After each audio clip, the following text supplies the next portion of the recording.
Olá, pessoal! Tudo bem com vocês? Nós estamos de volta aqui no Renologia e hoje para começar a abordar um assunto que eu amo de paixão, a genética. Vamos falar hoje da primeira lei de Mendel. E dentro do nosso eixo temático de seres humanos, é importante abordar esse tema para que nós possamos compreender como nós herdamos as nossas características e como nós também transmitimos essas características. Características essas que não são exclusivamente físicas, visíveis, tudo bem? Mas antes da gente começar, aquele ritual mais que padrão que está todo mundo aqui acostumado. Se você é novo por aqui, seja muito bem-vindo. Aproveita também e inscreva-se no canal. Ative o sininho das notificações para ser avisado quando um novo vídeo surgir. Dê o seu like maneiro para ajudar o canal a crescer. Pega papel e caneta, porque é hora do estudo.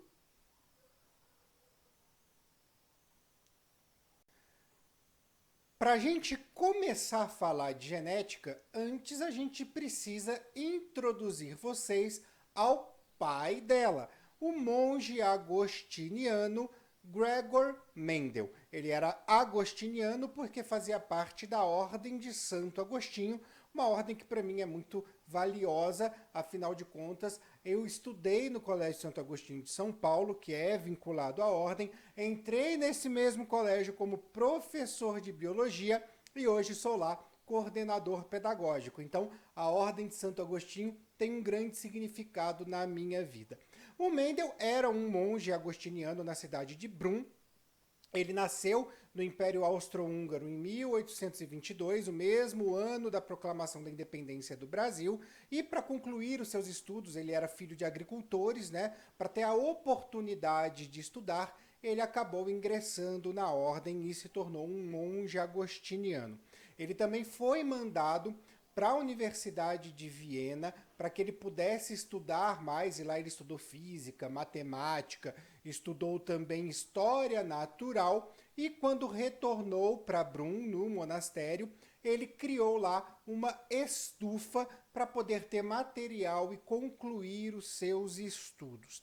O Mendel, ele publicou os seus estudos, esse nascimento da genética em 1866.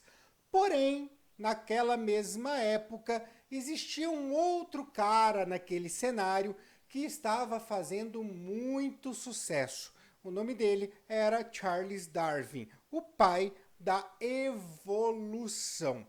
E aí, por conta desse burburinho todo que girava em torno do Darwin, os estudos de Mendel acabaram ficando em segundo plano.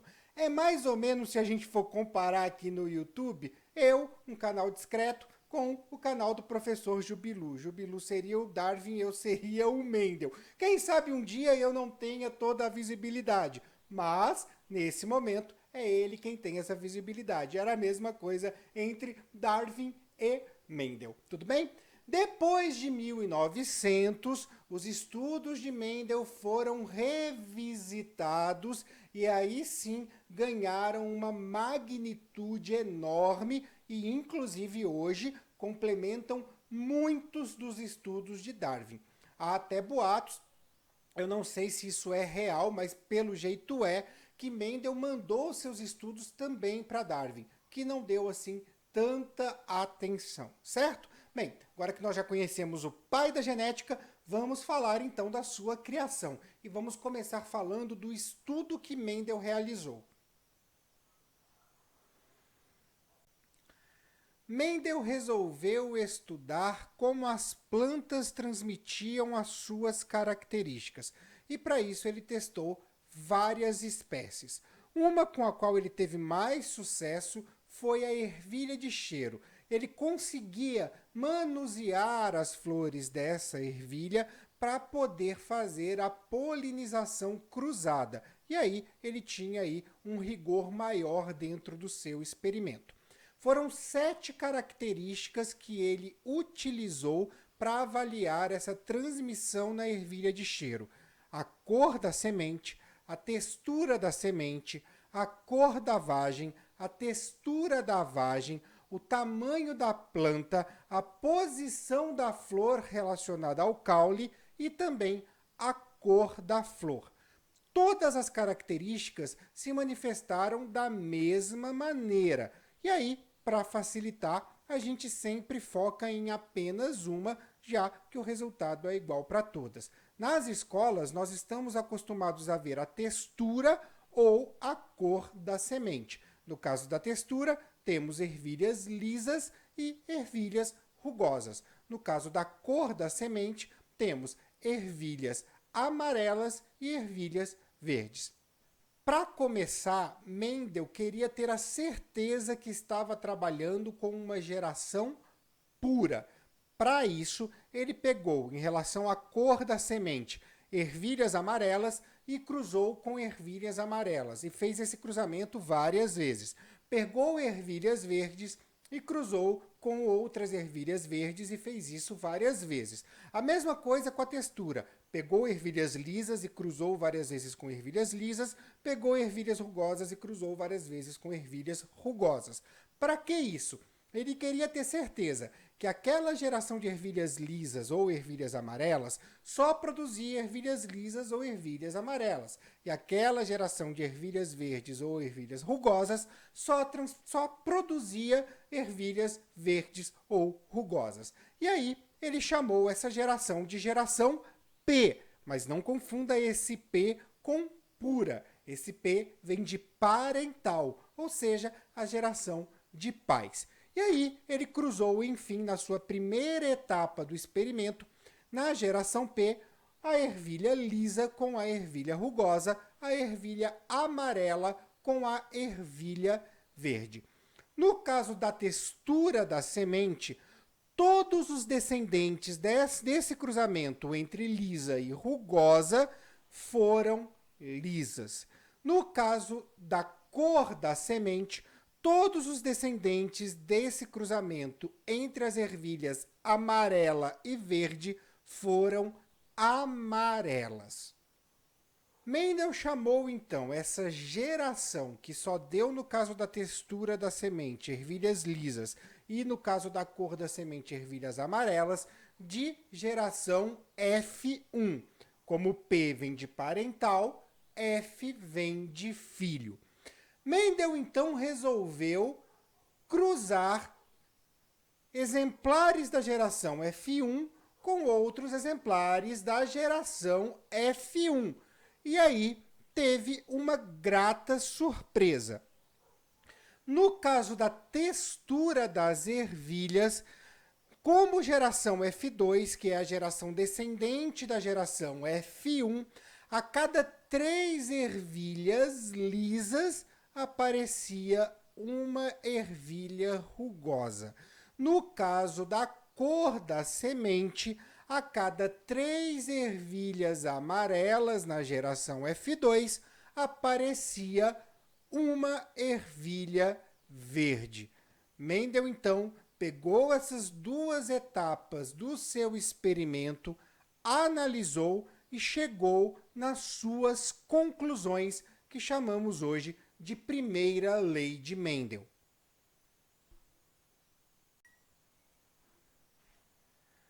O que nos diz então as conclusões de Mendel que se tornaram a sua primeira lei? Primeiro ponto: cada característica num organismo possui 2 fatores que vão determiná-la. Um desses fatores tem origem paterna e outro desses fatores tem origem materna. Alguns fatores dominam os outros e, quando estão presentes, sempre vão manifestar a sua característica. Já outros fatores são dominados e manifestam as suas características apenas na ausência do fator dominante. Esses fatores são os fatores recessivos. Também concluiu que quando nós produzimos os nossos gametas, cada gameta vai levar para a próxima geração apenas um dos fatores. E aí, com tudo isso, se nós avaliarmos o mesmo experimento de Mendel colocando letras nesses fatores, letras maiúsculas quando são os dominantes e letras minúsculas quando são os recessivos, a gente consegue enxergar muito bem como a primeira lei de Mendel funciona.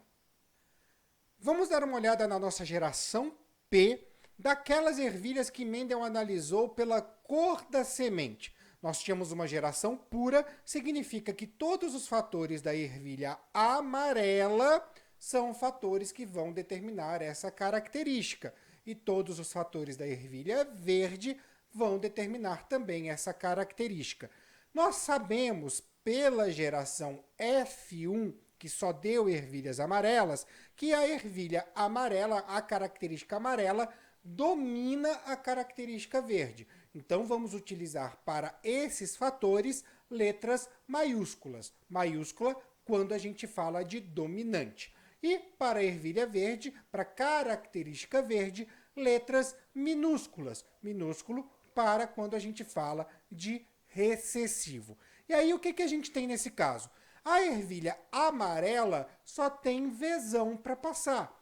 A ervilha verde só tem Vzinho para passar. Isso significa que a geração F1 só pode ser Vzão, Vzinho. Ou seja, um fator Vzão que vem da amarela e um fator Vzinho que vem da verde. Como o Vzão domina o Vzinho, todas as ervilhas da geração F1 são ervilhas amarelas.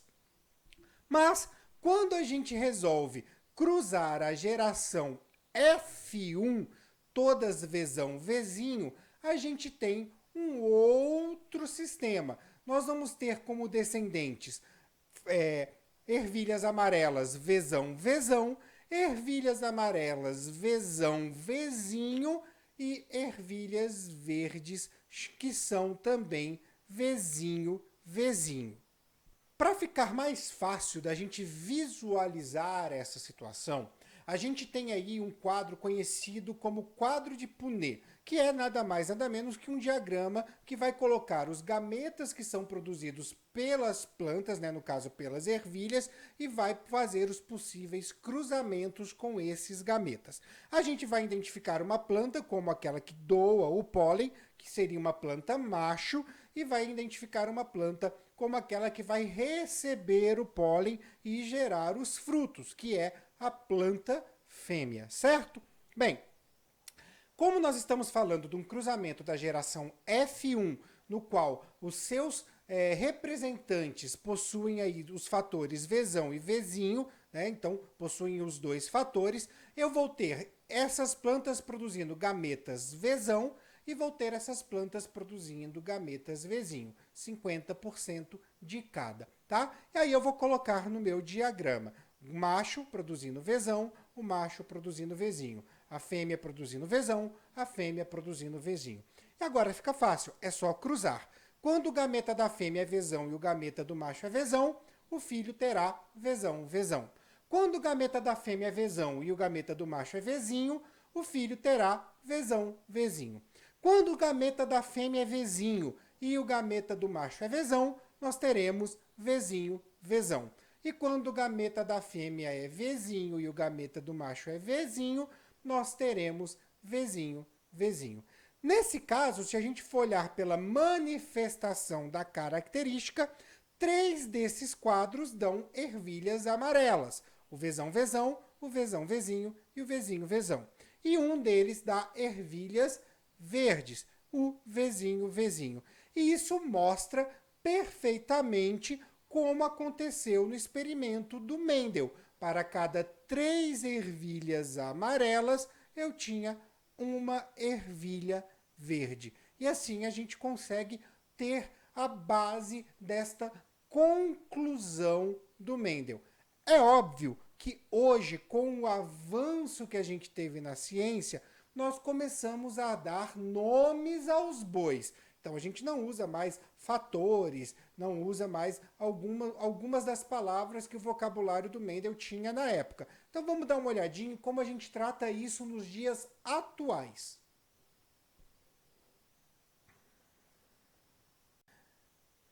A primeira diferença que a gente tinha daquela época para hoje é que o que eu chamava de fator, hoje é chamado de gene. O gene, que é o que vai determinar a característica, hoje é conhecido por uma porção de DNA presente num cromossomo que vai passar por um processo de transcrição, vai gerar RNA mensageiro, vai até o citoplasma, lá no retículo endoplasmático rugoso, vai passar pelo processo de tradução e gerar uma proteína. Então o conhecimento aumentou bastante desde 1866. O fator genético, aquilo que eu vou chamar de determinação pelos genes, o que é determinado pelos genes, eu chamo de genótipo. Na primeira lei de Mendel, genótipo pode ser traduzido como as próprias letras dos fatores. Então eu digo que as ervilhas têm genótipo Vzão, Vzão, Vzão, Vzinho ou Vzinho, Vzinho. A característica manifestada eu chamo de fenótipo. E, diferentemente do genótipo, o fenótipo pode ser alterado. Um exemplo muito simples, quando você pinta o cabelo. Como assim? Por exemplo, eu tenho um genótipo que determina a cor de cabelo castanho. Eu vou e pinto o cabelo de azul. Ou seja, o fenótipo que deveria ser manifestado de acordo com o genótipo é o cabelo castanho. Mas como eu pintei de azul, o meu fenótipo foi alterado. Mas o meu genótipo continua determinando que o meu cabelo tem que ser castanho, certo? Então, o genótipo não se altera. O fenótipo pode ser alterado de acordo com ações, né, com fatores ambientais. Temos também o homozigoto. O que é o homozigoto? Quando os meus dois fatores, ou seja, os meus dois genes, o que vem do pai e o que vem da mãe, são iguais. E aí nós temos o homozigoto dominante, que no caso das ervilhas, como a gente está estudando, é Vzão, Vzão, e no caso, e temos o homozigoto recessivo, que também no caso das ervilhas fica sendo o Vzinho, Vzinho. Temos também o heterozigoto. Heterozigoto significa que tem fatores diferentes. E aí, no caso, só temos uma possibilidade, que é o Vzão, Vzinho, certo? Nós não falamos nem dominante nem recessivo para o heterozigoto, porque ele tem os dois e, obviamente, ele vai manifestar a característica dominante, tá bom? Temos também a frequência genotípica e a frequência fenotípica da primeira lei de Mendel. No caso da frequência genotípica, é a aparição de sequências diferentes das letras, dos fatores que nós vamos encontrar. Quando a gente mistura dois indivíduos heterozigotos, como aconteceu no cruzamento da geração F1 para produzir a geração F2, nós teremos um indivíduo em cada quatro que será homozigoto dominante, dois indivíduos em cada quatro que serão heterozigotos e um indivíduo em cada quatro que será recessivo, homozigoto recessivo. Ou seja, a frequência genotípica é 1 para 2 para 1. Já a frequência fenotípica é aquela que vai avaliar a característica, ou seja, a cada 4 ervilhas produzidas, 3 são amarelas e uma é verde. Então, a minha frequência fenotípica é 3 para 1. Muitas características nossas dos seres humanos são colocadas, são transmitidas de acordo com a primeira lei de Mendel. O lóbulo da orelha, se ele é solto ou se ele é preso. Temos também o cabelo, se ele é liso ou se ele é encaracolado, se ele é crespo. Temos também algumas doenças, como anemia falciforme. Temos característica da produção da melanina, como é o caso do albinismo. Então, os albinos são recessivos e os não albinos são dominantes. Temos também a covinha, essa eu tenho bem aqui, que é uma característica dominante. Também temos a característica de mover a língua, né? Fazer esse movimento com a língua, que também é genético. Então, uma série de características nossas dos seres humanos são colocadas, são transmitidas e definidas pela primeira lei de Mendel. Tudo bem? Bem, essa primeira lei, é o início do nosso estudo de genética. Muita coisa pela frente ainda vem, mas por enquanto vamos ficando por aqui, porque é importante estudar as coisas com calma, tá? Lembro a você que nós também estamos no Twitter e estamos no Instagram pelo @renologia. Eu deixo aqui meu grande beijo a todos e a todas e até a próxima.